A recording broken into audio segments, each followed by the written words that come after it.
Yo, this is Jarel. Kev. So we're doing a special once a month. We're gonna do these special episodes. We collaborated with a good friend of ours, a good brand over at Labor, and essentially once a month they have these themes. Yeah, we'll see. Yeah, we'll see how I like them. Yeah, but no. So they have these themes every month, and we're gonna essentially take a current topic in sports, culture, hip hop, everything that we do, and just try to tie it into whatever that month's theme is. So I hope you guys enjoy this. Mm-hmm. This month the theme is adversity. Yes. Kev, you go proceed. Yes, I pitched to stay current with this month's theme. Yesterday or the day before, this will be the 20th, the Forbes released Wealthiest Celebrities list, and tied at fifth at $900 million apiece were Jay-Z and Kylie Jenner. Mm-hmm. Kylie Jenner is 21 years old. Jay-Z, I believe, is 49 years old. Mm-hmm. I thought it'd be interesting to talk about just to highlight, and I don't speak in absolutes, these are no absolutes, but a lot of what you see, how much blacks and minorities have to go through versus white people. Yeah. And again, To achieve those heights. To achieve such heights. Mm-hmm. Yes. So I just wanted to dive in there. Kylie Jenner owns Kylie Cosmetics. She has endorsements, deals, and stuff, but the majority of her money comes from her cosmetics company.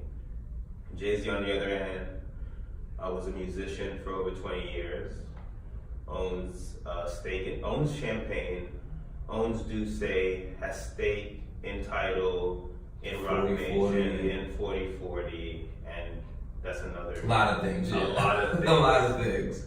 To accumulate this wealth. I just thought it'd be fascinating to talk about. It is a great topic, especially dealing with adversity. I think even so, you look at it at a large scale, mm-hmm. at how long it takes, a minority to reach those heights, to get to that 900 million. If you think about it, most of our idols who have eclipsed, who have gotten to that point, mm-hmm. are older. You have the Diddy's, the Dr. Dre's of the world, the Jay-Z's, right? Oprah, yeah. Oprah's, she got there pretty quickly, but she also was a phenomenon. Well, how old was she? When her show was popping? No, when she became a billionaire. Oh, I have no idea. I feel I'm talking she was a billionaire in the 90s, though. How old is Oprah now? She's like 63, I think, so probably. So she's in her 40s. Yeah, like early. But that's what I'm saying. Yeah. But so, I don't know, we might dive too deep into that, because that was also a different time, the 90s versus 2018, and how we consume things. How many young 500 million billionaires do you see that are black, Hispanic? Oh, almost none. But that's my point. It's like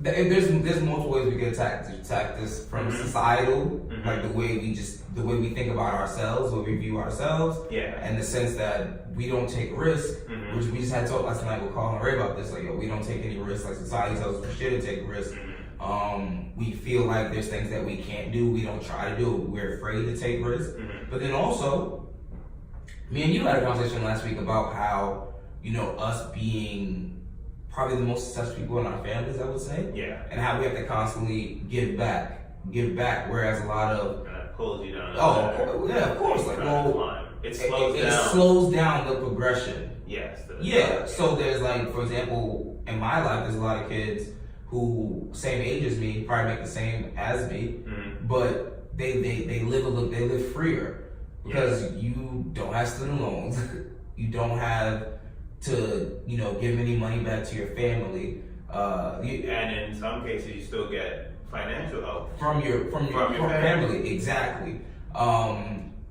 So yeah, I should go ahead. Just to highlight, these aren't complaints; these are realities that the majority of people our age face. Yes. I think we should highlight that as yes, well. Yes. These are common realities, and sure, give or take, some situations are difficult, but the majority of people, African American, minority mm-hmm. in general at this age, face these realities. Yes, and that's I think that's extremely fair to say, mm-hmm. that like in order what they say, you gotta, Chris Rock had a joke back in the 90s, and he was saying how he lives in New Jersey, this very wealthy area code, and how on his block, whatever, Jay-Z owns a house, Mary J. Blige owns a house, and then right next door to him is a dentist. Just like a regular white dentist. And he was saying how black people have to run and be super fast to get things that a white man can just walk to. And I remember being young, and that like spoke to me, that resonated with me. And the older I get, the more I understand that. So we really got to work twice as hard to get half as much. Yeah, and that's why we pinpointed a specific example. Yeah. I don't think anything highlights that more, because not taking anything away from anyone, you got to work hard just to achieve. Like Kylie Jenner has her own cosmetics company. And shouts to her, because that's you build something from the ground up, and you got 100% ownership, which a lot of people don't do. Yes, without question. You guys have the infrastructure and all that, without question. But it just highlights, given from the family she came from, you might have access to more. You come in with money, and you have access. Like, it's not common knowledge even how to do these things. And you might have just a better infrastructure around you to help you achieve these things. That's a great point.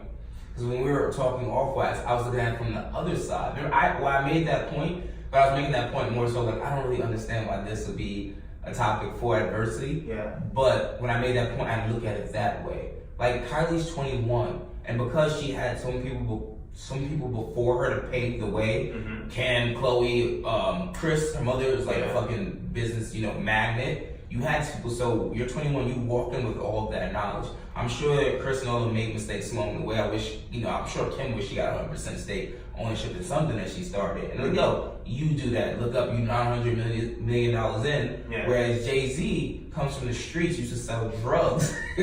And like, he's literally learning as he goes along. And he's damn near almost 50 now just to get to 900 million. And he paved the way. Yeah. In a lot of respects.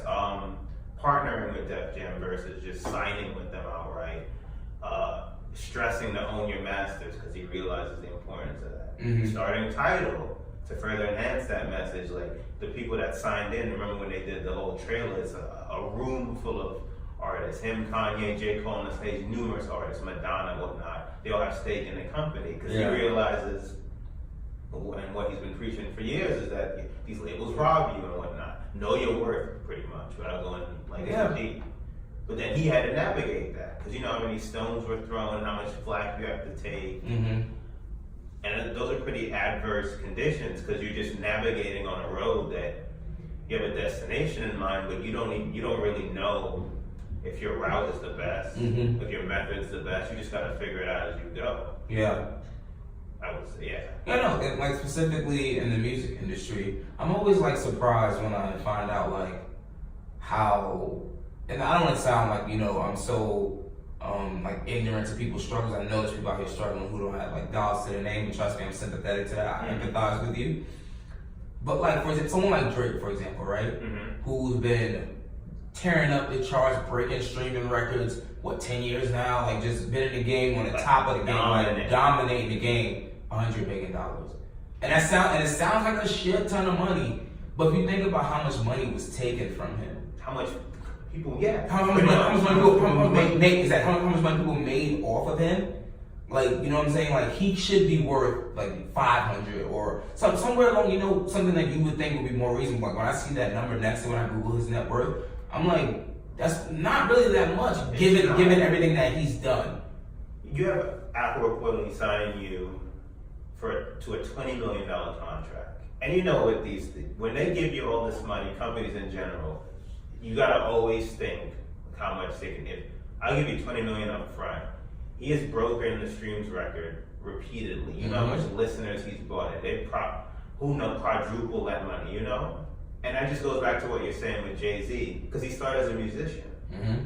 And he had to know that this rap only goes so far. Yeah. I gotta dive in and,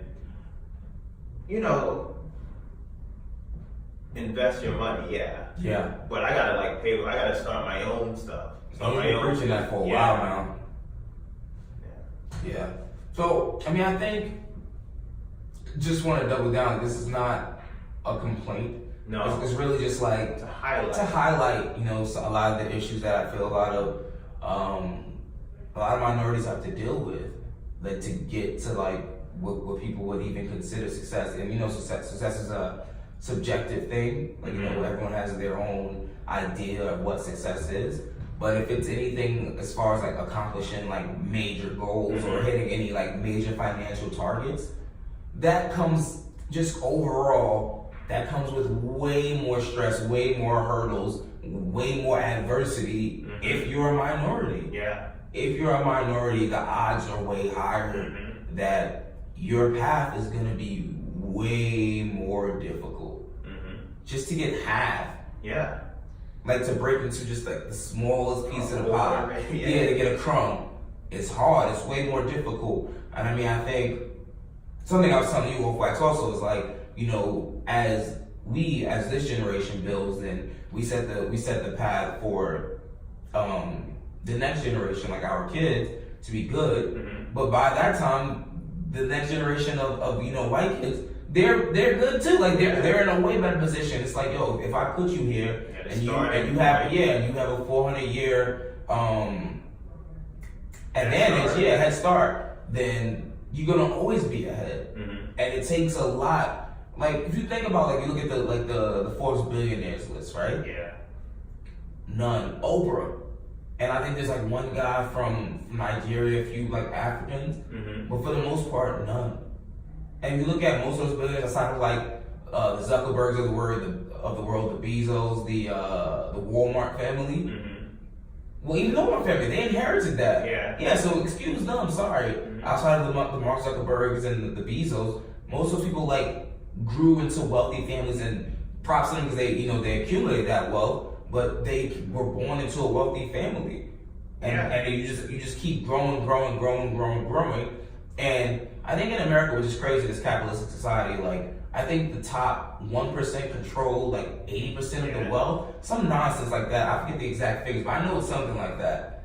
And of course you do. You had a head start. So for us to be like biting away at crumbs and hoping that one day it'll get better, I'm sure it'll get better, but it just won't be during our lifetime when we have to. I think it's going to be a continuous cycle, and it's just something that I thought we should definitely, I'm glad you brought this topic up. We should definitely highlight this for adversity, because it's what's going on right now. Yeah, I guess in closing, pretty much the most successful rapper we've ever seen, it's either he or Dr. Dre, or Diddy. Last year, all his investments, he made $90 million. Who knows what came from investments and ownership, but he also went on tour, so he's still working. Sheesh. He went on tour with Beyonce, and he released an album. Of course, you don't need to do these things, but it's money that factored into that 90 million. Versus, how much money comes in Kylie Cosmetics just because it's just wildly popular. So it's just something to highlight. Yeah. Salute everyone. Jay-Z, Kylie, it's hard work regardless.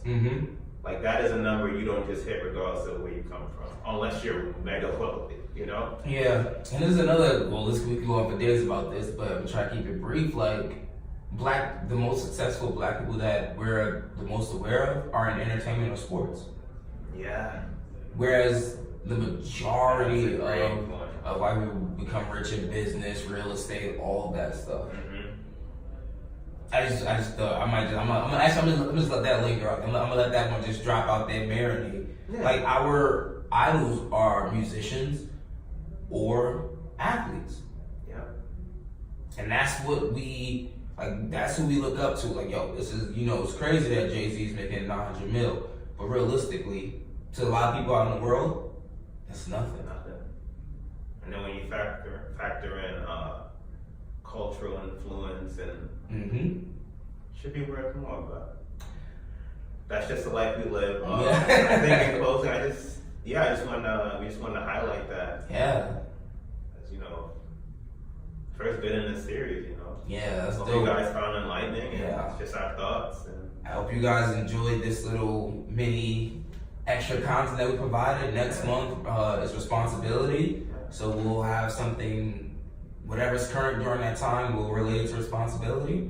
Hope you guys enjoyed it. I might dive back. Yeah, and we'll bring it back to you again. Until next time, this is Coolin Out. Labor. Yes. Oh, /labor. Yeah, stay cool. Stay cool.